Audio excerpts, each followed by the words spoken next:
특화 로봇으로 인천의 미래를 그리다라는 주제로 토크쇼를 진행하겠습니다. 토크쇼 진행을 위해서 인하공업전문대학교 신정호 교수님 참여해 주셨고요. 로봇신문 조기남 대표님 참여해 주셨습니다. 산업연구원 정만태 박사님 참여해 주셨고요. 한국로봇산업협회 서준호 본부장님 또 참여해 주셨습니다. 로보트론 박금희 대표님 또 함께해 주셨습니다. 마지막으로 인천 테크노파크 추상현 로봇센터장님 함께 해주셨습니다. 오늘 토크쇼는 인하공업전문대학교의 신정호 교수님께서 좌장을 맡아 진행해 주시겠습니다. 그럼 지금부터 마이크를 넘기겠습니다. 네, 감사합니다. 여러분 안녕하십니까? 2022년 로봇산업 컨퍼런스 마지막 세션입니다. 특화 로봇으로 인천의 미래를 그리다 토크쇼 좌장을 맡게 된 인하공업전문대학 신정호 교수입니다. 반갑습니다. 네, 그럼 지금부터 17시 20분까지 약 80분간 각 분야 전문가 분들을 모시고 인천 특화 로봇 육성 방안과 인천 로봇 산업 발전을 위한 방안에 대해 심도 있는 토크쇼를 진행하도록 하겠습니다. 오늘 토크쇼 참석자들을 다시 한번 소개해 드리도록 하겠습니다. 여러분 호명할 때 큰 박수 부탁드리겠습니다. 제 바로 왼쪽이 로봇신문 조기남 대표님 되십니다. 네. 그다음에 산업연구원 정만태 박사님, 한국로봇산업협회 서준호 본부장님 자리하셨고요. 오른쪽으로는 로보트론의 박금희 대표님, 모임을 주관하신 우리 인천 테크노파크 추상현 센터장님 자리해 주셨습니다. 네, 다시 한번 감사합니다. 첫 번째 토크쇼 주제는 인천의 5대 특화 로봇을 성공적으로 육성하기 위한 전략과 방안입니다. 좀 전에 전 섹션에서 슈타겐의 대표님께서 PM님께서 발표해 주신 내용으로 협동 로봇, 그 다음에 교육 로봇 등등 발표해 주셨는데 이런 내용을 가지고 토론을 하도록 하겠습니다. 먼저 이 주제에 대해서 먼저 추상현 센터장님께서 인천의 5대 특화 로봇 선정 배경과 인천의 특화 로봇 육성 정책이 필요한 이유는 무엇인지, 또 내년도 인천 로봇 산업 육성에 관련해서 시행할 주요 사업은 무엇이 있는지 먼저 말씀해 주시겠습니다. 네, 방금 소개받은 인천 테크노파크 로봇산업센터 추상현입니다.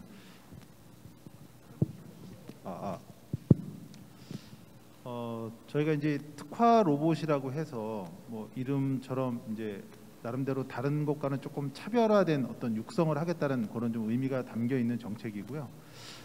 특화 로봇이라는 걸 저희가 육성하게 된 배경은 먼저 정부 같은 경우에는 오늘도 이제 산업부 과장님이나 또 이제 로봇 PD님이 와서 여러 가지 발표를 해주셨지만 정부 같은 경우도 이제 오래전부터 5년 단위로 이제 우리 로봇 산업 육성 로드맵을 가지고 체계적으로 뭐 투자도 하고 육성도 하고 있습니다. 그래서 하지만 이제 지자체 같은 경우에는 그런 로드맵을 가지고 이제 로봇 산업을 좀 육성하는 지자체는 많지는 않았었거든요. 근데 저희가 한 3년 전쯤에 우리도 정부의 어떤 그런 흐름에 맞춰서 우리 자체적인 어떤 로드맵이 필요할 것 같다라고 해서 저희가 5개년 계획을 저희가 이제 정부의 어떤 정책과 맞춰서 저희가 2020년부터 2024년까지의 5개년 계획을 수립을 했고요. 특화 로봇 육성이라고 하는 정책은 이제 그 안에 들어가 있습니다. 들어가 있어서 저희가 당시에는 어떤 이런 좀 전문적인 어떤 검증을 하기보다는 그냥 인천 입장에서 뭔가 좀 주요한 포인트가 무엇인가, 또 우리 인천 입장에서 다른 지자체와의 차별점이 무엇인가라는 부분을 고려해서 물류 로봇이라고 하는 분야하고 엔터테인먼트라는 분야하고 이제 두 가지 테마 분야를 저희가 이제 특화 분야라고 저희가 지정을 해서 최근 한 2, 3년간은 그 두 개 분야에 대해서는 다른 어떤 일반적인 분야보다는 조금 더 지원 규모를 키우고, 그 다음에 일반적인 어떤 지원, 어떤 기업을 지원하는 측면이 아니라 약간의 어떤 과제처럼 그 사업 모델을 평가해서 지원을 하는 프로그램을 운영을 했습니다. 그래서 저희가 이제 두 개를 한 2, 3년 정도 운영해 본 결과 물류 로봇 같은 경우에는 상당히 저희 입장에서는 고무적인 성과를 얻었다라고 생각을 하거든요. 그러니까 저희가 뭐 저 섬 지역 배송하는 어떤 그런 실증도 좀 해보기도 했고,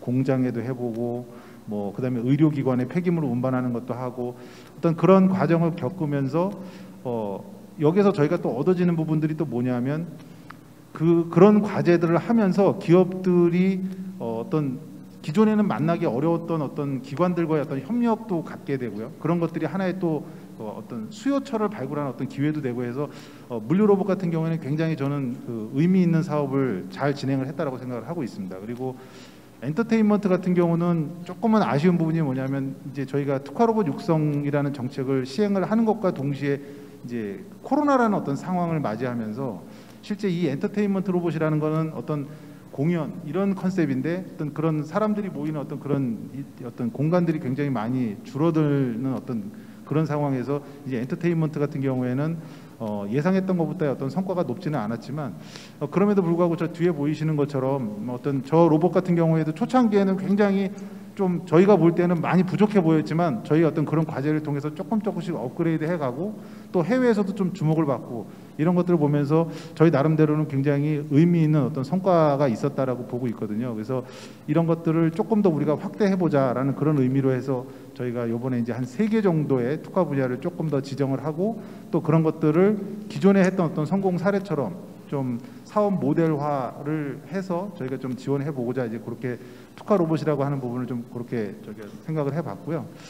그리고 이제 내년 같은 경우에 저희가 뭐 특화 로봇이라고 해서 특화 로봇에 해당되지 않는 기업인분들 같은 경우에 뭐 소외감을 갖거나 그러실 필요는 사실 없습니다. 저희가 기본적으로 기업을 지원하는 사업 같은 것들은 올해와 유사하게 내년에도 뭐 사업화 지원, 마케팅 지원, 전시회 지원, 뭐 스타기업 육성, 중소기업 제조 로봇 도입 지원 이런 것들은 동일하게 내년에도 진행을 하게 되고요. 그리고 아마 빠르면은 뭐 12월 말이나 또 늦어도 1월 정도에는 저희 TP 전체 내년도 기업 지원 어떤 그런 사업 설명회 같은 것들이 또 있을 것이기 때문에 그런 것들 내용을 잘 모니터링 하시면 내년에도 저희 TP하고 같이 사업을 협업을 하실 기회가 많이 있을 거라고 그렇게 생각을 하고 있습니다.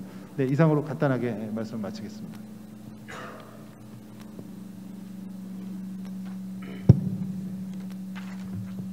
네, 지금 이 의견에 대해서 우리 조기남 대표님과 또 정 박사님, 또 서보문자님, 또 박 대표님 순으로 인천시 5대 특화 로봇 육성 전략과 방안에 대해서 각자 의견을 개진 부탁드리겠습니다.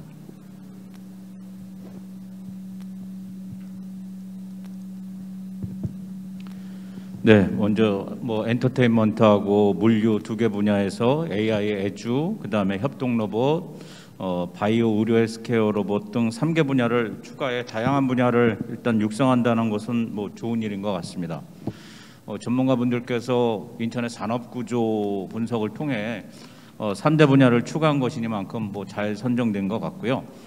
한정된 예산을 가지고 모든 분야를 지원한다는 것은 어려우니만큼 인천 지역 산업 분석을 통해 선택과 집중 전략을 통해 가능성 있는 분야를 집중 육성하는 것은 바람직하다고 생각합니다. 이들 특화 로봇을 성공적으로 육성하기 위해서 저는 3가지 정도를 좀 생각을 하고 있는데요. 일단 가장 중요한 거는 인천시의 강한 의지가 일단 우선되어야 한다고 생각합니다. 모든 지자체들이 로봇 산업을 육성한다고 하는데 이것이 성공하기 위해서는 시장님을 비롯한 시 당국의 강한 의지와 또 끈기가 있어야 된다고 생각합니다.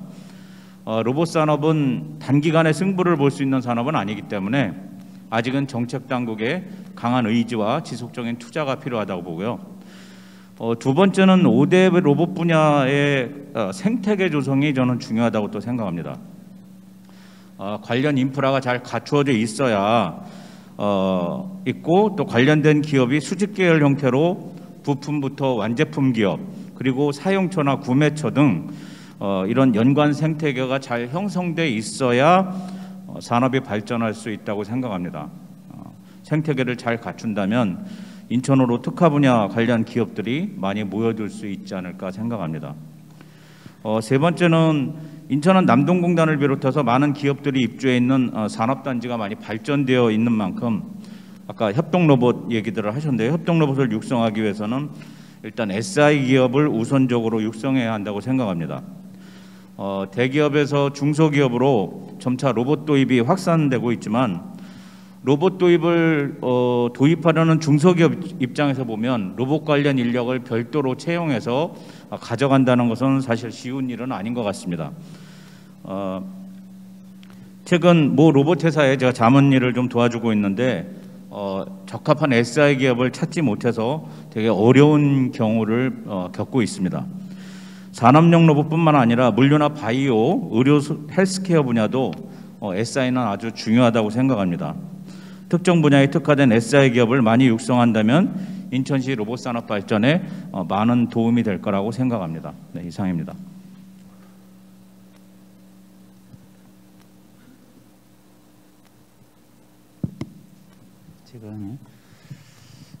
예, 반갑습니다. 오늘 저는 산업연구원의 정만태입니다. 오늘 이 세미나가 이제 이 정부의 어떤 컨트롤에서 올 과장님이 이제 방향을 얘기해 주셨고, 그다음에 이제 인천시에서도 이제 물론 이제 우리 추성현 센터장님이 인천시의 어떤 그런 방향 이런 거하고 연관지어서 이렇게 볼 때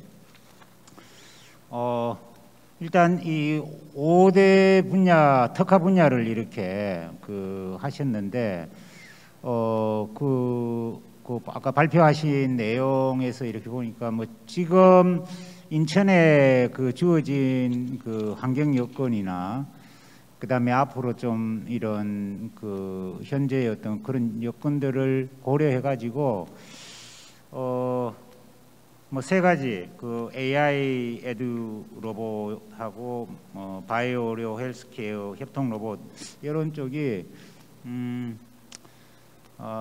잘 정리가 됐다고 저는 뭐 나름대로 평가하고 싶습니다. 자, 그런데 특화 로봇만 이게 선정된다고 해서 인천의 로봇 산업이 발전하는 것이냐?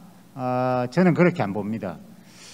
다른 타 지역들도 아까 다른 지자체들도 어떤 로봇에 특화해 가지고 하겠다는 뭐 그런 의지들도 있고, 그렇기 때문에 과연 이 5 분야의 특화 로봇을 어떻게 이것을 좀 레벨업을 시킬 수 있는 방법이냐? 저는 지금은 아까 이제 우리 산업부의 과장님도 R&D보다는 이제 실정 이런 쪽에 과거에는 R&D에 이제 좀 했지만 지금은 이제 그걸 실정 사업화로 좀 이랬고, 사실은 이제 실정을 지나가지고 이게 하나의 비즈니스 모델로 사업화가 돼야 돼요. 하는 기업이 돈을 벌어야 된다는 거거든요. 맨날 뭐 정부 자금에 의존해가지고 R&D하고 뭐 실정 사업, 물론 레코드를 쌓기 위해 가지고 그런 과정이지만 그런 관점에서 보신다면은 사업화를 어떻게 할 거냐에 대한 거는 아까 우리 조 대표님도 말씀했다시피 인천시 그다음에 이 관련 지원기관 제일 중요한 거는 실제로 하는 이 기업분들이라고 생각하거든요. 그래서 그것을 이래 하나로 좀 아우를 수 있는 건 뭐냐 이렇게 봤을 때는 인천시가 지향하는 것이 로봇 클러스터에 그거하고 글로벌 거점을 구축한다 그랬어요. 자, 그렇다면은 클러스터 해외로 나가는 글로벌 거점 구축을 아우를 수 있는 게 뭐냐? 제 개인적으로는 인천에 여기 로봇랜드라는 아주 지금 방대한 터가 있잖아요. 이 공간을 어떻게 활용할 거냐? 여기에다가 예를 들어서 인천 가칭 인천 로봇랜드 인천 로봇 시범 이런 그런 걸 조성해 가지고 아까 5개 분야가 특화 분야가 나와 있는 것들을 여기에서 충분히 테스트하고 이것을 사업화 비즈니스 모델로 할 수가 있거든요. 예를 들어서 이제 저는 K 로봇 글로벌 거점 구축을 하기가 인천이 좋다고 생각하거든요. 아까 인천 공항이 가까이 있으니까 해외 바이어들이 오기가 가장 좋아요. 김포공항도 가깝고 뭐 인천에 이런 거 있으니까 그 바이어들이 올 수 있는 이런 공간에다가 청라 이쪽에 하나의 그 어떤 거점 그것을 구축을 하는데 오프라인에서 뭐 하는 거 하고 그다음에 온라인에서 예를 들어서 사이버 공간을 통해 가지고 어떤 이 관내의 로봇을 거기에서 같이 전시 공간으로 이렇게 할 수 있는 이런 게 있고요. 그래서 이게 글로벌 거점으로 나가는데 거기서 더 나아가고 국내에만 있으면 안 돼. 해외에도 거점을 이렇게 구축을 하는 거를 어떻게 한번 좀 해 나갈 거냐 이런 거를 이제 인천 시하고 좀 머리를 맞대고 충분히 지금까지는 이제 어떻게 하면 뭐 실정 좀 하고 제가 며칠 전에도 저 부평 지하상가에 이 실정 사업 그거를 이렇게 이제 전문하러 갔었는데 보고 느끼는데 뭐 물론 그런 것들이 필요합니다. 그런데 이제는 그 단계를 좀 더 지나가지고 해외의 글로벌 시장으로 나갈 수 있는 그런 것들에 좀 포커싱을 해가지고 이 로봇 5대 분야의 이것을 특화를 궁극적인 비즈니스 모델로 나갈 수 있는 거를 한번 다 같이 여기 계신 분들하고 뭐 저희들도 마찬가지고 그런 그림을 한번 그려보는 그게 됐으면 좋겠다 이렇게 생각합니다. 네, 감사합니다. 예, 다음으로 말씀드리면 저는 어쨌든 그 5대 특화 분야가 지역별 뭐 경쟁력도 분석하시고 또 산업 구조도 분석하시고 잘 도출됐다고 생각을 하고요. 그래서 앞에서 이제 전반적인 좀 큰 그림 차원에서 좀 말씀을 해주셨으니까 저는 좀 이 중에서도 좀 5개 분야가 무조건 잘 선정됐지만 이제 제가 봤을 때는 그래도 이제 인천만의 또 특장점으로 볼 수 있다고 하면은 물류 로봇이나 아니면 협동 로봇 이런 부분들이 좀 아주 좀 추진하기 적합한 환경과 이제 조건을 좀 갖추지 않았나 이렇게 좀 생각을 합니다. 그게 이제 아무래도 인천 지역에 이제 뭐 아까 자료에서도 보듯이 물류 산업에 대해서 뭐 사업체도 많고 종사자도 많고 또한 이제 그 오래된 그런 낙후된 그런 제조 환경들도 상당히 많이 있는 것으로 보여서 이런 데는 분명히 이제 앞으로 생산 인력 확보 문제가 현재도 지금 있고 앞으로도 더 심해질 거거든요. 그래서 이런 데에 대한 그 물류 로봇하고 그 협동 로봇에 대한 수요는 확실히 많이 있을 것이다. 뭐 하기 때문에 이런 분야가 좀 특히 인천에 좀 적합하다고 보고요. 물류 로봇 같은 경우도 좀 보시면은 현재 이제 그 최근에 AGV가 많이 좀 활성화되다가 최근에는 좀 AMR로 좀 많이 확대되는 양상을 좀 볼 수가 있습니다. 그래서 좀 대표적인 예가 잘 아시다시피 이제 전 세계적으로 가장 물류 로봇을 잘 활용하고 있는 아마존 같은 경우도 2012년도에 이제 키바 시스템을 인수해서 주로 이제 새로 자기들 내부적으로 이제 짓는 새로운 공장이나 그런 시스템, 그러니까 사람과 이제 격리된 상태에서 그 하는 AGV 위주의 그 개발을 하고 적용을 했는데 최근에 이제 뭐 프로테우스라는 AMR을 뭐 개발해서 공개를 하였습니다. 보면 이제 어쨌든 아마존도 뭐 계속 AGV를 갈 거라고 생각은 했었는데 이렇게 AMR을 도입하는 거 보면은 내부 외부적으로 결국은 이제 사람하고 같이 같은 공간에서 이제 사용하는 물류 로봇이 필요성이 대두됐다고 보고요. 이런 것들이 이제 어떻게 보면은 아직까지 저희가 물류 로봇에 대한 수요는 많을 거로 보여지는데 대부분 이제 국내에서 물류 창고나 제조 환경들이 이미 구축되어 있고 어떤 AGV 시스템을 깔기에는 그 공간적이나 여러 문제가 있었는데 이렇게 AMR이 이제 그 어떻게 보면 기술이 확대되고 하면서 이런 국내에 있는 제조 환경 물류 그 환경에 적용할 수 있는 좀 좋은 기회가 오지 않았나 싶습니다. 그래서 국내에서도 이미 이제 CJ 대한통운이나 이런 쪽에서도 많이 도입을 하고 있고요. 그리고 또 ISO에서도 그러니까 보통 이제 국제 표준들이 이런 시장 현황에 맞춰서 잘 시장이 이제 커질 것 같으면은 이런 국제 표준들이 이제 제정이 되고 있는데 최근에 AMR에 대한 그런 성능 평가나 이런 표준들이 그 미국 중심으로 해서 이미 개발됐고 그런 게 이제 ISO 표준으로 이제 제정될 추진을 할 예정입니다. 이런 시장들을 이런 전 세계적인 시장 상황이나 이제 그런 돌아가는 현황을 좀 잘 파악하셔서 어느 쪽에 좀 집중해서 인천시가 해야 될지를 좀 타겟을 잘 보시면 좋을 것 같고요. 특히 이제 인천시 내에는 지금 유진 로봇이나 현대무백스나 뭐 AMR의 국내 최고 기술을 갖고 있는 기업들이 많이 있고요. 그리고 또 이제 아까 그런 수요가 있는데, 그래서 인천시에서 좀 해주셨으면 하는 게, 아마 분명히 그 AMR이나 AGV 이런 물류 로봇에 대한 도입을 희망하는 그 현장들이 많이 있을 겁니다. 근데 이제 대부분 그런 기업들이 이걸 도입했을 때 어떤 효율이 나올 건가, 그리고 이 비용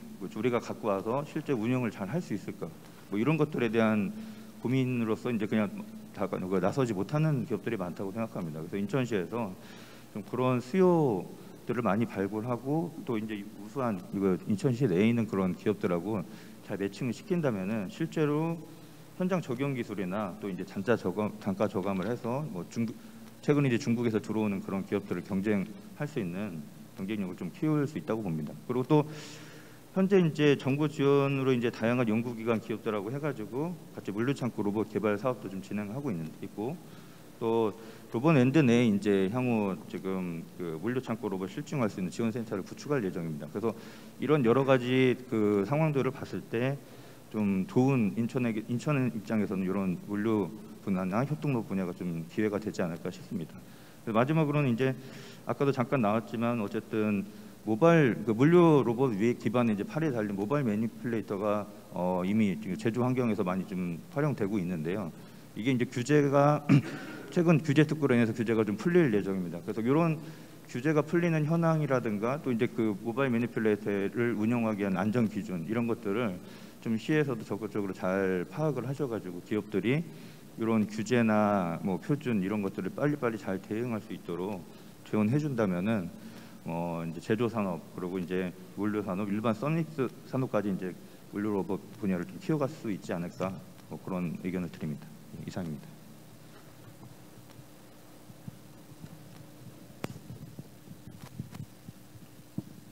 안녕하세요. 저는 주식회사 로보트론의 박금이라고 합니다. 저는 2001년도에 이 일을 시작해서 한 21년 정도 된 것 같습니다. 오늘 제가 여기 오기 전에 사실은 어제 다른 지자체를 좀 들렸어요. 근데 다른 지자체에 갔는데 로봇 국비 사업을 그쪽에서 요청해가지고 진행을 하면서 너무 놀란 게, 한 번도 제가 인천에 있음을 그렇게 감사하지는 않았었습니다. 근데 그 공무원들이랑 같이 일을 하면서 커다란 벽, 시장님이 다른 분들은 하실 의사가 너무 굳건하셨는데 그 공무원들이 커다란 벽에 부딪혀서 한 발도 나가지 않으시는 거예요. 제가 못하겠다고 얘기 드렸어요. 아무리 시장님이 하고 싶어도, 부시장님이 하고 싶어도 공무원들이 움직이지 않으면 절대 못한다, 그렇게 말씀드렸습니다. 저는 안 하겠다고 말씀드렸고요. 그러면서 인천으로 향하는 제 발걸음이 어찌나 감사하고 고마웠는지 이 자리를 빌어서 다시 한번 감사드립니다. 저는 이 일을 하면서 쭉 오늘 그 로봇, 우리 교육용 로봇 저는 교육용 로봇을 하고 있으니까 봤어요. 그랬더니 뭐 창의 나눔, 창의 교실, 뭐 진로 체험, 인천시 외에 나머지 지역에서 안 하는 곳도 없고, 또 이 사업도 모두 다 진행을 했었습니다. 그러기도 하고, 또 2007년도에는 우리나라에서 뭐 산자부에서 처음으로 하는 로봇 보급사업, 교육용 로봇 보급사업을 시작으로 해서 지금까지 이르렀죠. 2007년도에 제가 교육용 로봇 업체 모여라 그랬더니 우리나라에 8개 업체가 왔습니다. 지금은 뭐 셀 수 없는 많은 업체들이 있습니다. 여기에서 인천시의 강한 의지는 저는 이미 충분하다고 보고요. 더 열심히 해주시면 무척 감사하겠습니다. 그리고 제가 이번에 이제 화두가 있어요. 각 정권마다 화두가 있고, 또 뭐 연도마다 화두가 있었는데, 처음에는 로봇이었습니다. 또 그 다음에는 코딩 뭐 이런 얘기가 나오더니 소프트웨어, AI, 빅데이터 뭐 이거까지 나왔어요. 최근에는 그런 것들이 나왔고, 아까 얘기 들어보니까 어저께 제가 홈쇼핑 해봤더니 로봇을 팔고 있더라고요. 홈쇼핑에서. 그래서 제가 이제는 집에 로봇, 청소 로봇 말고도 다 한두 대는 있어야 되겠구나 하는 생각을 했었는데, 제가 저한테 가장 필요한 게 무엇인가, 우리 인천시에서 우리가 이 교육용 로봇이 발전하려면 무엇이 발전해야 되나 생각을 했습니다. 소프트웨어 AI, 아까 이 로봇이 굉장히 발전함과 동시에 교육용 로봇은 사람들이 좀 만만하게 봐요. 근데 이 교육용 로봇은 현 시대의 발현이기 때문에 그것이 굉장히 같이 기능이 높아지고 다기능화되고 그렇게 되어 가거든요. 그래서 사실은 업체에서 그 현실에서 따라가고 싶어하는, 구현하고 싶어하는 것들을 따라갈 수가 없어요. 교육용 로봇 회사는 우리나라에서 무척 큰 회사도 작습니다. 그래서 산업용 로봇 회사랑 닿기보다는 비교할 수 없기 때문에 제가 요즘 참 고민하는 게 AI 기술을 어떻게 적용해서 재밌게 아이들한테 가르칠 것이냐, 소프트웨어를 어떻게 바꿀 것이냐. 아까 이제 대표님도 얘기하셨는데 그런 내용들. 저희는 커리큘럼이 106가지가 있어요. 그러니까 뭐 15차시 이런 게 아니라 뭐 80차시, 90차시, 100차시 막 이렇게 넘어가거든요. 오랫동안 길게 재밌게 할 수 있는 방법을 하려면 그 융합적인 플랫폼이 좀 구성돼야 될 것 같습니다. 소프트웨어 그런 것들이 지원이 참 좀 좋을 것 같고요.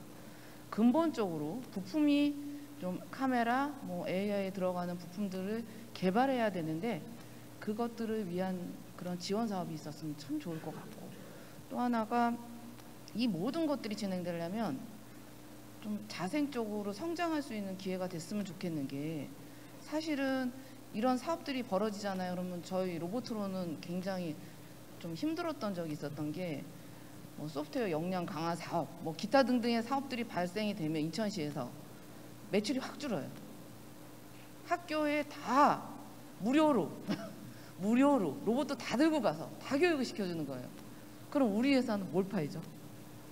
팔 수가 없는 거예요. 무료로 교육을 다 시켜주니까. 그러니까 학교에서는 무료로 해야지 다 할 수 있는 거예요. 이제는 유료로 돈을 내고는 안 해. 그러면 저희가 직원들 급여는 어떻게 주고 뭐 어떻게 할 수가 있는 방법이 없는 거예요. 그래서 로봇을 제가 저번에도 이제 한번 이런 이제 사업에 들어왔었는데 물어보시는 거예요. 대여하실 거냐, 애들한테 대여해 줄 거냐, 줄 거냐. 대여해 주면 계속 돌고 다니면서 대여해 주시는 거거든요.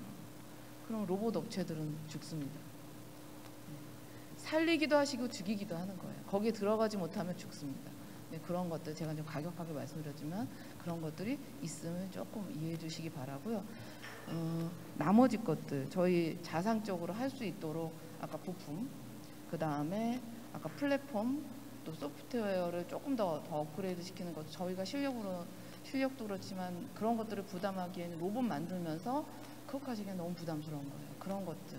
그러니까 우리가 보이지 않는 앞단 말고 뒷단에 있는 안 보이는 것들을 좀 도와주시면 더 잘 될 것 같습니다. 그리고 지금도 너무 잘해주세요. 감사합니다. 네, 좋은 의견을 주셔서 감사합니다. 시간이 꽤 많이 지나고 있는데요. 네, 두 번째 토크쇼 주제는 각 패널 분들별로 제가 질문을 드리도록 하겠습니다. 약 20분 정도 됩니다. 네, 먼저 지금 방금 말씀해 주신 기업의 대표로 참석하신 박금희 대표님, 빼곡하게 뭔가 글씨를 많이 써오셨는데 대표님은 이제 교육용 로봇을 오랫동안 해오셨고 또 교육용 로봇 육성을 위해 필요한 이제 정책이 무엇이 있는지를 잘 이렇게 현실적으로 질문과 답을 갖고 있을 것 같아요. 또 코로나로 인해서 굉장히 어려웠던 이제 시기가 이제 막 지나고 있는 그런 시기가 아닌가 생각은 드는데 현재 상황은 어떠한지 잘 말씀해 주시리라고 생각됩니다. 다들 힘드셨는데 저희도 물론 교육용 로봇 힘들었고요. 저희 같은 경우에는 로봇이 일반 소비자에게 판다기보다는 학교로 들어가는 로봇이었습니다. 그러다 보니까 학교가 문을 닫고 저희는 직격탄을 받았죠. 그 다음에 해외에 저희가 한 20개국 정도 수출하고 있는데 우리나라보다 해외는 더 엉망이었어요. 그래서 사실 어떤 나라 같은 경우에는 그 로봇 센터를, 저희 로보트론 이름으로 센터를 한 20개의 지역에 세팅을 하고 딱 대기하고 있었는데 한동안 연락 두절이었어요. 바이어가. 그러기도 했었고 여러 가지가 있었는데 또 좋았던 점은 그걸로 통해서 회사가 좀 내실을 다져졌고 또 이제 비대면에 대한 교육 준비를 좀 했으면서 그 사이에 저희가 동영상 편집 기술 및 기타 등등의 그런 기술들이 그러니까 아이들아 보지 않고 비대면으로 교육할 수 있는 것들, 그런 교육들이 되게 좀 늘었다라는 거. 그러면서 좀 어려운 점이 있다면 그 사이에 저희 걸로 수업을 할 수 있었던 강사님들이 이직을 많이 하셨다는 게 좀 어려운 점이기도 했습니다. 지금은 올해는 저희가 학교에 가장 많이 나가고 있는데 과거보다는 1, 2년 전보다는 한 40% 정도 회복된 상태예요. 내년에는 굉장히 좋을 거라 생각하고 있습니다. 그리고 정부에서도 디지털 교과서라고 지금 2025년에 개편이 될 거라고 개편이 되기 때문에 그거에 맞추어서 이제 예산이 굉장히 많이 내려오고 있어요. 근데 저 아까 예산 걱정을 했는데 예산이 나오면 진짜 만든 업체는 또 걱정이 되긴 하지만 그거 잘 활용해서 좋은 일에 쓰도록 하겠습니다. 네, 감사합니다. 다음은 조균남 대표님께 질문 드리도록 하겠습니다. 늘 빠르게 국내를 포함해서 세계적인 로봇 산업에 대한 정보를 제공해 주시고요. 지금도 오늘 유튜버 생중계하고 있는 거죠? 네. 인천의 5대 특화 분야는 트렌드 등과 비교해서 적절한지, 그리고 다른 지역도 많이 이제 다녀보시는데 그 로봇 육성 성공 사례는 무엇이 있고 또 어떤 전략이 있는지. 제가 협동 로봇에 대해서는 우리 조균환 대표님께서 2, 3년 전에 인천에 적극 제안하셔가지고 그 정책이 입안된 걸로 알고 있거든요. 이렇게 훌륭한 분이 인천 로봇랜드 이 안에 센터에 또 입주해 계시고 많은 의견을 제공해 주시고 계시는데 그에 대한 전략이나 이런 것이 있으면 말씀해 주시면 감사하겠습니다. 네, 너무 과찬을 해주셔서 부끄럽습니다. 네. 일단 뭐 5대 특화 분야는 트레드 등과 비교해서 보면 정부가 일단 2019년 8월에 제3차 지능형 로봇 계획을 발표하면서 여러분들 뭐 잘 아시다시피 뿌리, 섬유, 그다음에 식음료 산업 등 제조 로봇 3대 제조업 중심으로 어쨌건 제조 로봇 보급을 확대하고 있고요. 그다음에 돌봄하고 웨어러블, 그다음에 의료, 물류 등 4대 서비스 로봇 분야를 집중적으로 육성한다고 발표했고, 그래서 이에 맞춰서 다양한 육성 활동을 펼치고 있습니다. 이 정책에 비춰보면 오늘 발표한 5대 특화 분야에서 협동 로봇 기반의 제조 로봇과 물류는 뭐 아주 가장 적합하다고 보고요. 하지만 물류 로봇도 보면 종류가 꽤 많습니다. 우리가 제조 공정용이냐, 아니면 이게 창고 관리용이냐, 아니면 실내외 이송용이냐, 이거에 따라서 종류가 많이 좀 나눠져 있는데 저는 이러한 여러 가지 물류 중에서 인천시에서 경쟁력 있는 부분이 어떤 건지 잘 선택해서 집중했으면 좋겠다라는 생각이고요. 그다음에 바이오, 의료, 헬스케어는 로봇은 돌봄이나 의료 등과 관련이 있어 보이지만 또 너무 광범위해서 바이오 또는 의료, 헬스 뭐 이걸로 범위를 좀 명확히 조정해서 갔으면 어떨까, 뭐 그런 생각도 한번 좀 해봤습니다.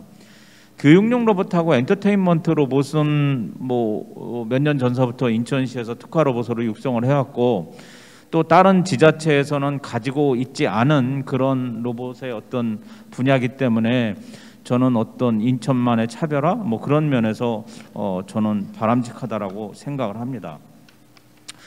다른 지역의 로봇 육성 성공 사례는 뭐 제가 뭐 그냥 간단하게 좀 말씀을 드리면, 제가 얼마 전 뭐 대구에 갔는데 지하철역에 대구 5대 미래 산업을 이렇게 광고하는 것을 봤습니다. 반도체하고 그다음에 도심항공교통, 로봇, 헬스케어, ABB. 여기서 ABB는 AI와 빅데이터, 블록체인을 의미합니다. 예. 이러한 5대 산업을 대구도 육성하겠다고 이제 새 시장님이 들어서시면서 이제 이런 전략을 좀 펼치고 있고요. 좀 지역의 성공 사례를 보면 저는 일단 대구는 제조 로봇 육성 사례를 좀 들 수 있겠는데요. 현대 로보틱스를 대구에 유치하면서 쿠카나 야스카와 같은 그런 글로벌 제조 로봇 기업들을 대구로 유치해서 어떤 제조 로봇 벨트를 형성한 것을 저는 잘된 사례가 아닌가로 좀 하고 싶고요.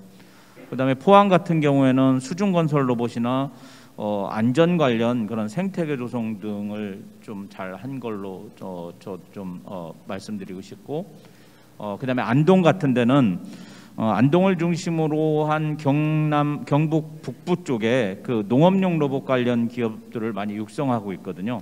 그래서 그런 것들이 지역에서 그래도 잘된 성공 사례가 아닌가라고 말씀드릴 수 있을 것 같습니다. 네, 감사합니다.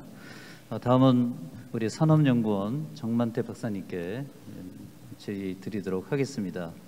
아까 인천의 특화 로봇 분야를 기존 2개, 물류하고 엔터테인먼트에서 3개 분야를 추가했습니다. 바이오, 교육, 협동 로봇.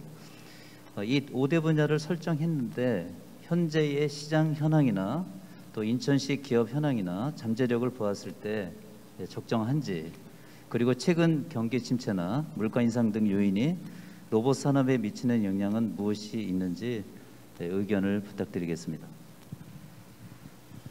네, 아까 이제 초기 제가 이제 미리 말씀을 드렸는데 이 5대 분야를 이렇게 선정을 하셨는데 이미 이제 물류 분야하고 엔테인먼트 이 분야는 지금까지 이제 인천이 공항 항만 관련해 가지고 물류, 그다음에 아까 이제 그 인천 공항에서 그 로봇 적용 사례나 앞으로의 그 나갈 비전이나 이런 것들로 봤을 때에 인천 지역이 조금 타 그 지역하고의 그 차별화나 앞으로의 그 이 사업화 그 성공 가능성이나 이런 물론 뭐 물리적으로 이렇게 아주 바로 있기 때문에 그런 측면에서는 그 하고요. 그다음에 이제 추가로 이 세 그 분야가 됐는데 AI 에듀 로봇 이거는 이제 인천에 뭐 아시다시피 아까 이제 그 발표해 주신 그 대표님이나 이 교육용 로봇 이런 분야에 인천이 사실은 이 좀 교육 에서 이런 그 교육용 로봇의 그 어떤 적용이나 이런 것들을 하기에 양호하다고 보고 있고요. 그다음에 물류 뭐 이런 제조 이쪽 분야에 있어 가지고 그 이제 바이오 로봇을 저는 좀 하면은 인천이 아까 이제 우리가 아시다시피 성도 하면 떠오르는 게 이제 그 삼성바이오로직스나 일부 이제 셀트리온 이런 그러니까 그런 특히 이제 삼성바이오로직스 같은 경우는 로봇 스타트업 기업들의 어떤 제품을 도입하는 이런 사례들이 이 앞으로 좀 잘 대중소기업 상생 협력 이런 어떤 프로그램이나 이런 걸 하면은 바이오 분야의 어떤 로봇이 조금 활성화될 수 있지 않을까. 아무래도 지역에 그런 대기업이 입지되어 있다 하는 게 이 관내의 지역 내의 기업으로 봐서는 굉장히 강점이거든요. 그런 강점을 잘 살리면은 좋겠다고 생각하고요. 그다음에 이제 협동 로봇 같은 경우에는 협동 로봇은 사실 실제로 이제 앞으로 우리 인천 지역뿐만 아니라 협동 로봇은 이제 이 여러 가지 어떤 기능이나 그런 쪽으로 이제 많이 기술이나 다기능성 이런 등등 이런 게 좀 그다음에 제일 중요한 거는 사실 가격이잖아요. 가격이 이게 많이 확산될수록 가격은 이렇게 떨어지게 돼 있으니까 그러면은 처음에는 이제 초창기에는 여러 가지 어려움으로 로봇 도입을 주저하더라도 가격이 어느 정도까지 떨어지고 도입을 했을 때 효과 이런 거를 좀 고려하면은 상당히 괜찮지 않나라고 생각합니다. 그리고 특히 얼마 전에 인천도 반도체 클러스터 하여튼 이런 얘기까지 나왔어요. 그래서 반도체에 전공정, 후공정이 있는데 전공정 쪽은 용인 클러스터나 이런 데지만 후공정 쪽, 그러니까 후공정 이런 쪽으로 좀 특화하겠다라는데 그렇다면은 반도체 후공정에 들어가는 뭐 협동 로봇 이런 분야를 좀 특화하면은 새로운 사업 분야로서의 좀 그 빈지스 창출이 될 수 있지 않을까라고 그렇게 생각합니다. 그리고 이제 두 번째 그 우리 사회자께서 질문하신 것 중에 이제 최근에 경기 침체나 물가 인상 이런 거 고려할 때 로봇 산업이 미치는 어떤 영향이나 이런 관점에서 볼 때는 이게 이제 단기적이냐 중장기적이냐 이런 관점에서 또 차이도 있을 수가 있고요. 그 다음에 이제 전통적인 제조업이냐 협동 로봇이냐 서비스 로봇이냐 이렇게 놓고도 이제 이게 좀 좀 달라질 수가 있는데요. 제가 뭐 그냥 제 관점에서 좀 말씀을 드리면은 일단 경기 침체가 되면은 기업들이 대기업이 설비 투자를 적게 하게 되겠죠. 뭐 여러 가지 뭐 자금 뭐 이런 그런 걸로 인해 가지고 그렇다면은 단기적으로는 그 뭡니까 제조업용 로봇 이런 쪽은 조금 수요가 조금 둔화 우려가 될 가능성도 있지만 지금 그런데 이 제조업용 로봇 같은 경우는 어느 정도의 우리나라가 많이 이제 내수가 한 60, 70% 정도 되니까 이걸 어떻게 이제 좀 수출적으로 조금 생각을 좀 전환을 할 필요가 있고요. 그런데 이제 제조업용 로봇 중에 우리 협동 로봇 같은 경우는 이 앞으로 이 가격이나 이 뭐 여러 가지 다기능성 이런 걸 고려하면은 수요가 그래도 증가할 그런 그게 있고요. 그다음에 제조업용 로봇도 제가 볼 때는 지금 이제 중요한 게 이제 대중국발 이게 이제 큰 시장인데 중국은 물론 우리하고 또 다른 뭐 자기네들의 그게 있지만 그다음에 이제 또 그 자동차 분야 중에서도 자동차 산업 분야가 로봇 제조업용 로봇이나 협동 로봇 이런 것들이 많이 그 하는 측면에서 보면은 이 자동차 시장이 전기차 시장으로 이렇게 그 전환이 되면서 그거에 관련되는 설비 투자가 확대되고 있는 그런 관점에서 보면은 협동 로봇이나 제조업용 로봇이 수요가 어느 정도 좀 유지할 수 있다라고 그렇게 제 개인적으로는 봅니다.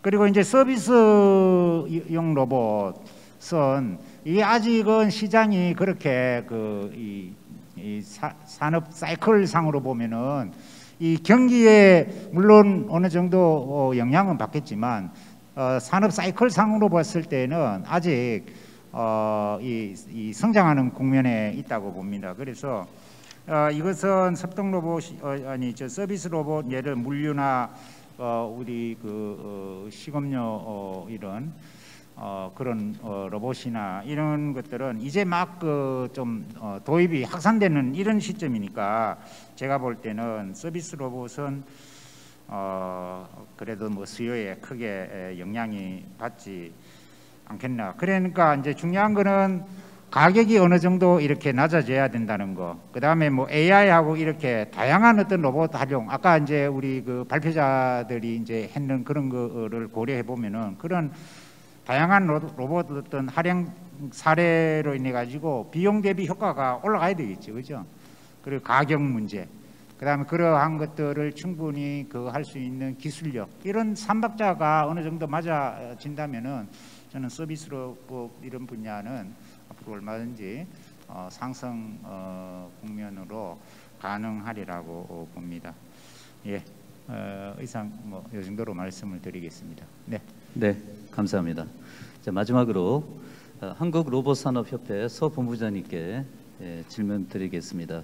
협회 차원에서 바라보는 한국의 특화 분야는 무엇으로 보는지, 그리고 정부 사업 계획에 관여하고 계신데 특화 분야와 연계할 만한 정부 정책은 무엇이 있고 또 관련하여서 인천 특화 로봇과 연계할 만한 제품이 무엇이 있는지 의견 부탁드리겠습니다.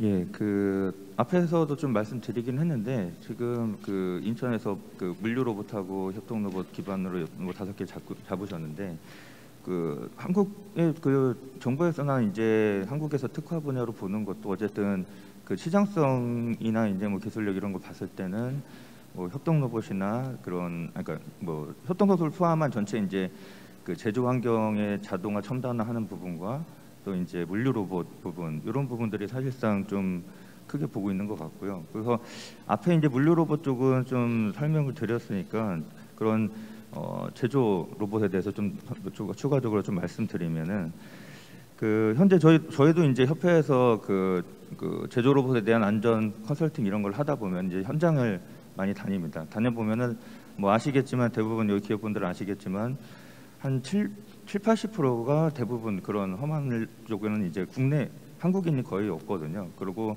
사장님들 그런 문제를 다 안고 대부분의 이제 중소 제조 업체들은 그런 문제를 좀 안고 있는 상황이고요. 그래서 이런 거에 대한 수요는 확실히 좀 많이 있는 편입니다. 그런데 이제 문제는 저희가 그 SI 중간에 아까도 나왔는데 결국은 이제 SI 업체들이 좀 그러니까 그 수요는 여러 공종에 대해서 자동화하고 싶은 수요는 있는데 중간에 그 SI 업체들이 그런 거에 대한 그 대응할 수 있는 기술이라든가 그 능력, 그 인력이라든가 능력 이런 것들이 상당히 좀 부족한 상황입니다. 그래서 좀 여기서 이제 인천에서 협동 로봇으로 좀 잡으시긴 했는데 제 생각에는 좀 사실 제조 현장에서 협동 로봇을 쓸 수 있는 분야도 많이 있지만 공정도 많이 있지만 일반 그 제조 로봇을 써야 되는 그런 공정들이 더 많을 수 있거든요. 그래서 아마 이제 제조 로봇 일반 기존의 제조 로봇을 이제 뭐 생산하는 기업이 없어서 요거 협동 로봇으로 잡으신 것 같은데 그렇다면 좀 뭔가 그런 전체를 제조 로봇까지 포괄할 수 있는 그런 SI 기업을 육성하는 전략들을 좀 협동 로봇 밑에 좀 녹여낸다면은 좀 더 많은 부분을 뭐 커버할 수 있고 또 그 산업용 로봇 쪽을 이제 산업을 확대하는데 큰 도움이 좀 될 것 같습니다. 최근에 이제 그런 이슈들을 보면은 협동 로봇 같은 경우는 기존에 뭐 그러니까 저희도 홍보는 많이 한다고 하는데 좀 많이 알려지는 않은데 협동 로봇 기존에 이제 펜스 없이 쓰려고 하면은 이제 안전 인증이라는 거를 좀 받아야 되는 상황이었습니다. 사실 이게 이제 그 도입하는 입장에서는 많이 뭐 규제로 생각하고 또 비용적인 측면도 더 들어가고 공간도 들어가다 보니까 많이 좀 확대하는데 좀 제약이 있었는데 최근에 이제 안전보건공단에서 그런 협동 로봇 안전 기준을 발표하면서 그 기준을 이제 스스로 검증하면은 사실상 인증을 받지 않아도 되는 상황이 최근에 됐습니다. 그래서 이런 것들을 이제 잘 그 기회가 왔기 때문에 그 말씀드렸듯이 아까 서두에 말씀드렸던 물류 로봇 분야와 또 이제 협동 로봇. 근데 이제 여기에 이제 SI 기능을 좀 더 그러니까 협동 내에서 국한되기 아니고 전체 제조 로봇을 커버할 수 있는 그런 SI 기업 양성 쪽을 이제 좀 추가해서 하시면은 좀 그 인천시에서 좀 많이 특화할 수 있는 분야가 되지 않을까 기대해 봅니다. 이상입니다. 네, 답변해 주셔서 감사합니다. 각 분야의 전문가들이시다 보니까 얘기가 많은 얘기가 있는 것 같습니다. 지금 계속 얘기를 듣다 보니까 SI 업체의 육성에 대한 얘기가 많이 나오는 것 같습니다. 저도 대학에 근무하고 있습니다만 그 일본의 그 SI 업체 최고 큰 업체가 한 몇천억 정도 하고 있는 업체 중에 저희 학생이 한 20명 정도 취업을 하고 있습니다. 근데 반이 돌아왔어요. 반이 어렵고 또 힘들고 그런데 이제 도요타 자동차라든가 이런 곳에 로봇을 공급해주고 시스템 인테그레이션을 합니다. 아마 이제 많은 기업들에게 실질적으로 이 협동 로봇이나 제조용 로봇이 들어가서 활동을 하기 위해서는 이 SI 관련된 인력, 뭐 저희 인하공업전문대학의 메카트로니क्스 학생들도 이 로봇 관련 교육을 받고 또 그런 쪽으로 취업들 나가고 있습니다. 이런 학생들의 육성이 더욱 절실하다 이런 생각이 교육계 입장에서 생각이 들었습니다. 자, 시간이 많이 지나는데요. 세 번째 토크쇼 주제는 이제 인천 로봇 산업을 발전시킬 수 있는 방안이 있는가.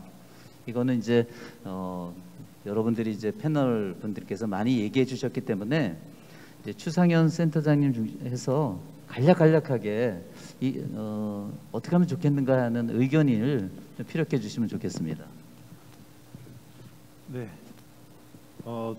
뭐 저도 사실 이제 공공의 몸을 담고 있는 사람이지만 사실 로봇은 저희 공공의 역할이 굉장히 중요하다고 생각을 합니다. 아직은 기업들이 굉장히 많이 어려움을 겪고 있는 부분들도 있고 민간에서 사실 아직은 로봇 쪽의 어떤 사업을 민간 주도로 뭘 하기에는 아직은 좀 더 성숙이 좀 필요한 분야이기 때문에 저희는 이제 공공이 더 필요하다고 생각을 공공의 역할이 더 필요하고 뭐 저도 공공에 있는 한 사람으로서 또 그런 필요성을 절실히 좀 느끼고 있는데요.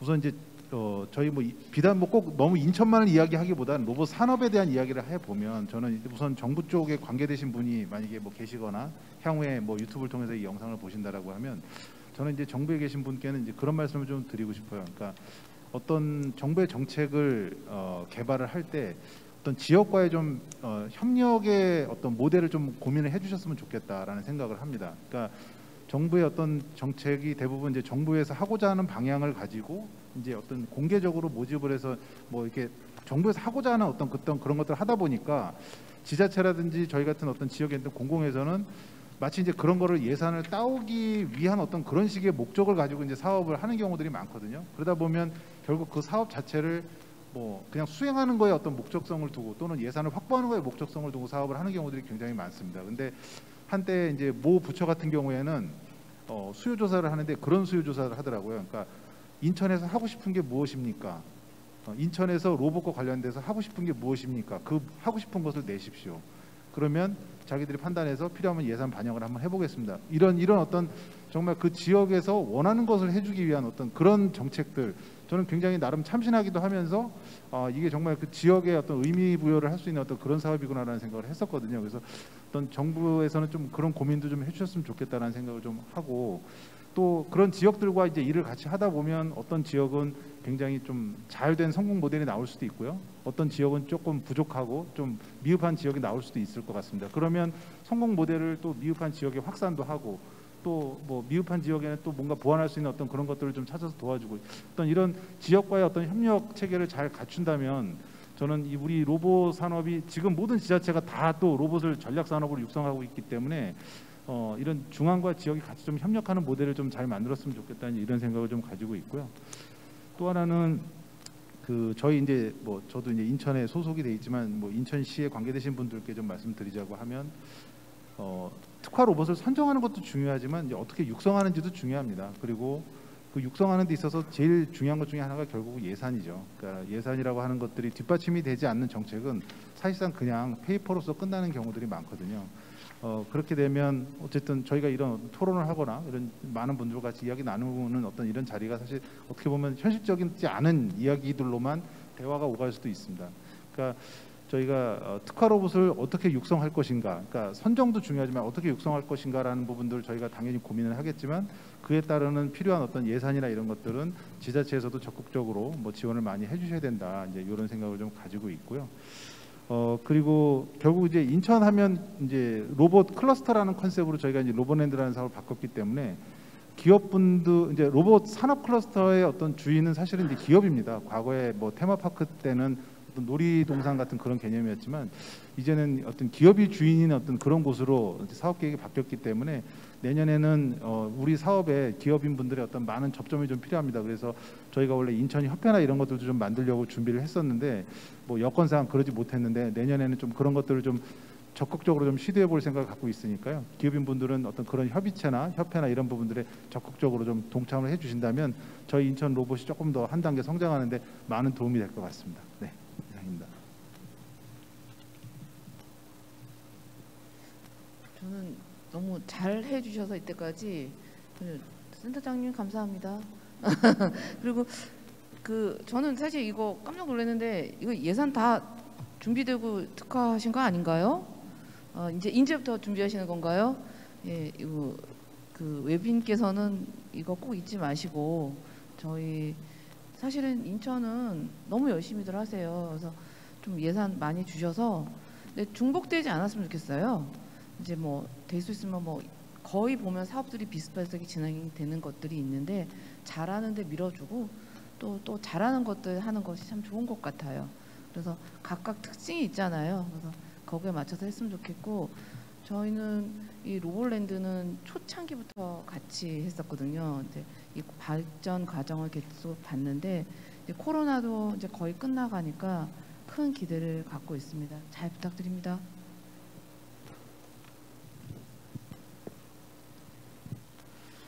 네, 저는 어쨌건 로봇 신문을 운영하면서 어떻게 하면 국내 로봇 산업을 좀 많이 발전시킬까 늘 고민을 많이 하고 있는 사람 중에 한 사람입니다. 그런 의미에서 산업을 육성한다는 게 참 어렵다라는 생각은 많이 하고 있고요. 그래서 참 어려운 질문 중에 하나인데, 일단 제가 보기에는 인천 로봇 산업을 발전시킬 수 있는 방안이라 그러면 저는 일단 환경 조성이 되게 중요하다고 생각합니다. 그런 의미에서 저는 인천이 창업을 많이 권장하는 도시가 되었으면 좋겠다라는 생각을 좀 해봤습니다.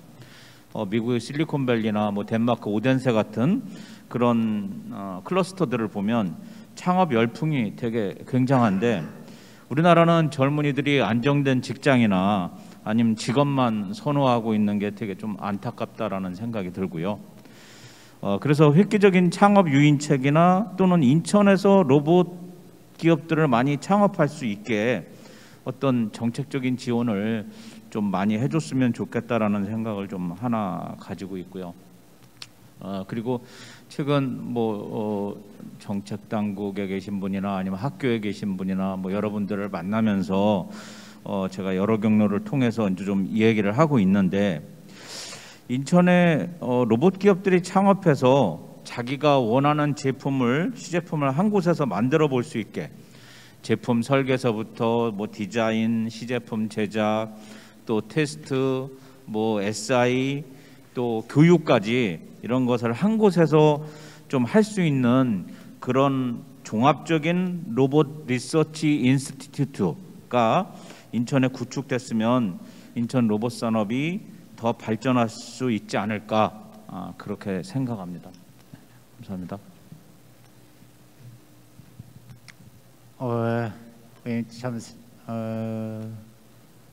장시간 이렇게 앉아 계시는데 뭔가 참 도움이 되고 그런 말씀인데,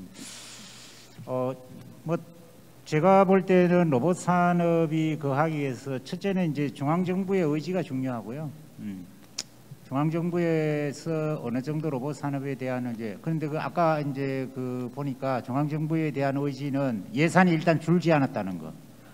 예산 지금 정부 예산은 웬만하면 다 10% 줄입니다. 그런데 예산이 줄지 않았다는 거. 그리고 이제 사업화, R&D나 실정 이런 거보다는 사업화로 하여튼 돈을 벌어는 방향으로 나가겠다. 이건 바람직한 방향이라고 저는 봐요. 자, 그러면은 그 다음에 중앙정부는 그러면은 인천광역시 지자체는 어떠냐? 지자체는 그러면 중앙정부의 그런 거에 맞게 지금 하고 있느냐? 이런 건 한번 생각을 해볼 필요가 있어요. 근데 인천광역시 또 여러 가지 실정 사업이나 이런 걸 하고 있는데, 지금 인천광역시의 제가 로봇 산업 예산이 어느 정도 규모인지는 모르겠습니다. 그런 것들이 적어도 다른 지자체보다는 좀 예산이나 이런 게 좀 더 돼야지, 이 기업하시는 분들이나 어쨌든 뭔가 좀 우리 지자체는 좀 이렇다라는 어떤 그런 자긍심을 가질 수 있도록 그렇게 됐으면 좋겠다라는 생각이 들고요. 그러려면은 한 번만으로 그렇게 될 수는 없거든요. 계속 그게 좀 어느 정도 지속적으로 돼야 돼요. 아까 우리 로봇 산업이나 저는 개인적으로 소재 부품 장비 산업을 80년대 중반부터 이렇게 부르시는데, 항상 정부에 따라서 이게 굴곡이 심해요. 그러면 이런 초기 이런 어떤 로봇 산업 이런 거는 어느 정도 장기간의 어떤 지속적이고 일관성 있는 투자가 필요한데, 로봇 분야도 저는 좀 그게 필요하다고 생각합니다. 그 다음에 인천에서 로봇 산업만 육성하겠다고 이런 생각하면 안 돼요. 로봇하고 다른 산업하고 연계성을 고려해가지고 해야지 확장성이 있는 거지. 로봇 자체는 규모가 아직 우리나라 전체 규모가 6조도 안 됩니다. 6조도 안 되는 거 가지고 얼마나 기업들이 투자를 하겠어요. 이게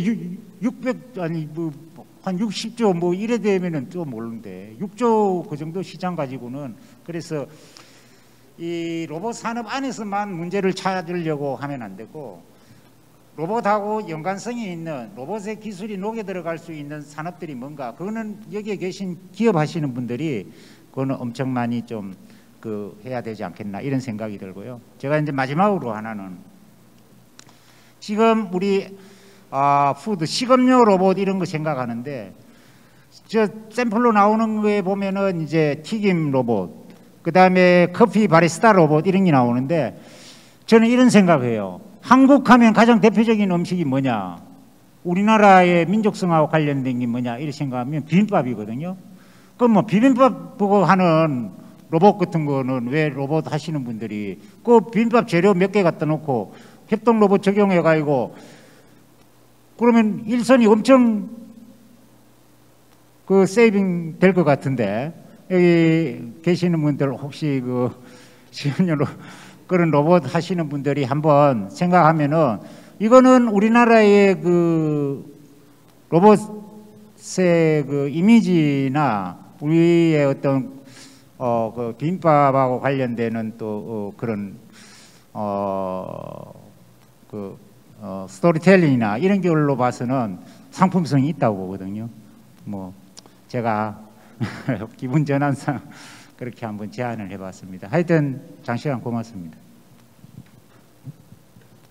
예, 그 시간이 많이 지난 것 같아서 저는 간단히 좀 말씀드리면 그 로봇 요새 보면 아까도 나왔지만 이제 라스나 구독 개념이 나온 이유가 결국은 이제 로봇을 초기 도입할 때 이제 초기 투자 비용이나 유지 관리 이런 것들에 대한 부담감이 사실 제일 큰 것 같습니다. 그 기업들이. 그래서 얼마 전에도 한 몇 주 전에도 그 뭐 대기업에서 와서 이제 제조 로봇 구독 서비스 관련돼서 좀 같이 협회랑 하자 이런 얘기도 같이 나오고 있고 하는데 그래서 대기업들은 이미 그런 것들 진행하고 있고 준비하고 있는 상황입니다. 근데 아마 이제 중소기업들은 그런 구독 서비스나 이런 것들을 뭐 자체적으로 하기에는 좀 많은 한계가 있을 거라고 보여지고요. 그래서 여기 이제 5개 특화 사업들을 하시는데 인천에서 이제 그런 시대의 흐름에 맞게 그런 부분들을 뭐 플랫폼화 한다든지 해서 지원해 준다고 하면은 좀 더 여기 인천 기업들이 실질적으로 제품을 판매하고 유지할 수 있는 그런 좀 좋은 기회가 되지 않을까 싶습니다. 네, 이상입니다. 네,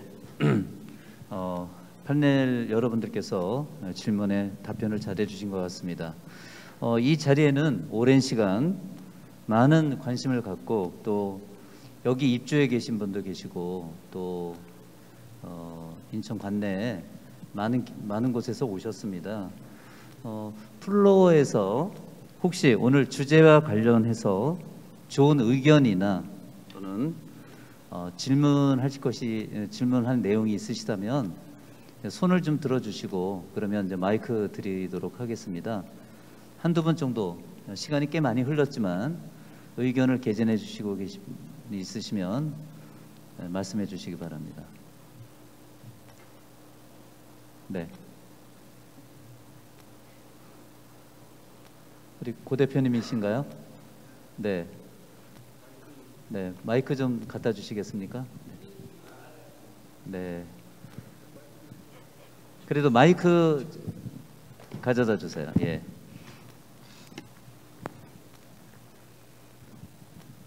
네.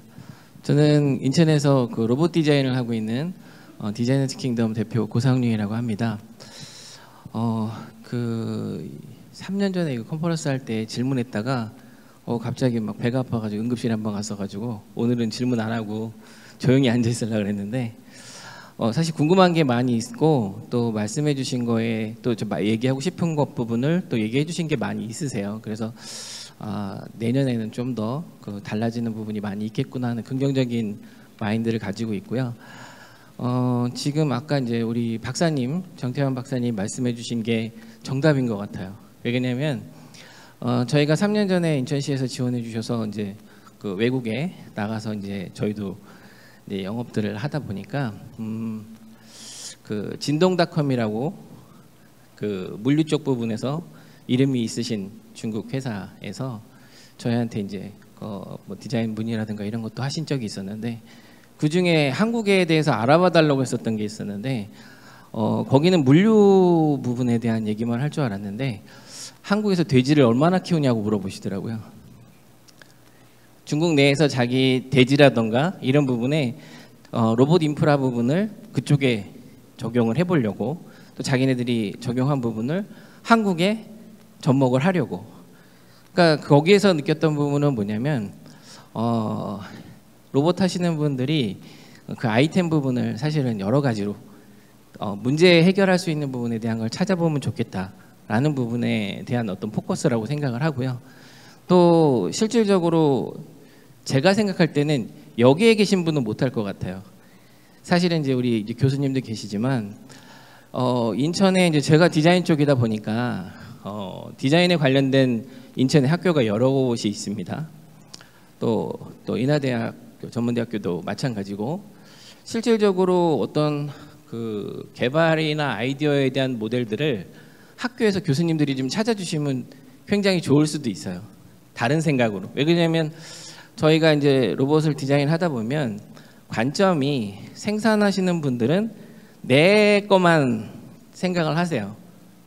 컨소시엄을 하시더라도 뭐 비전 쪽만 하시면 다른 거 생각 안 하고 난 비전만 생각을 해.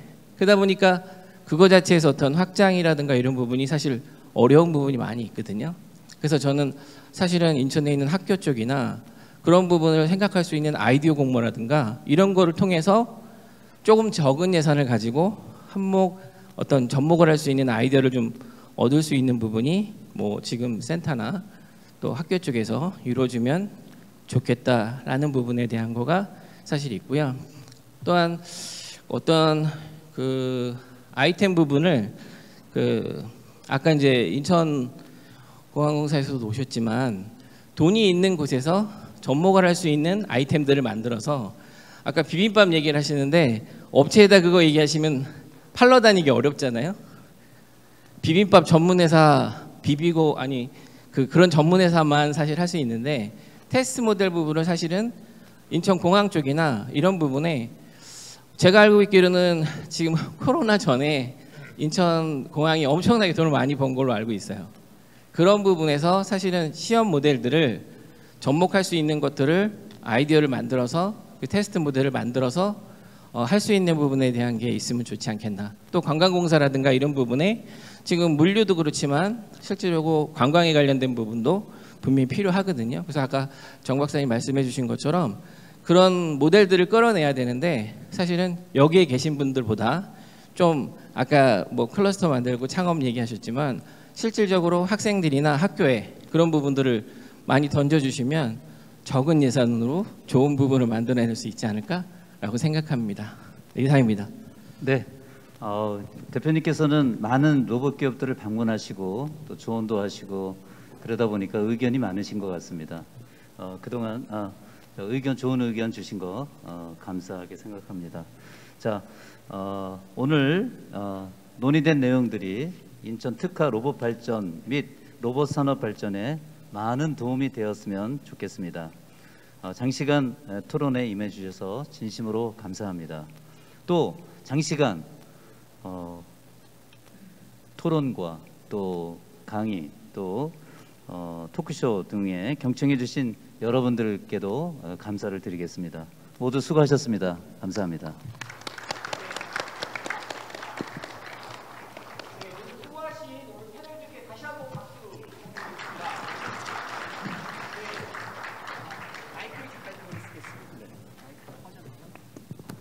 네.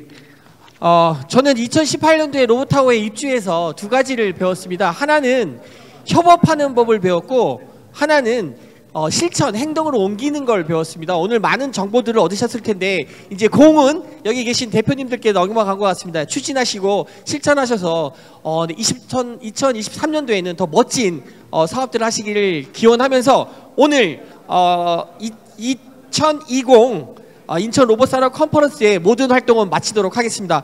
고생 많으셨습니다.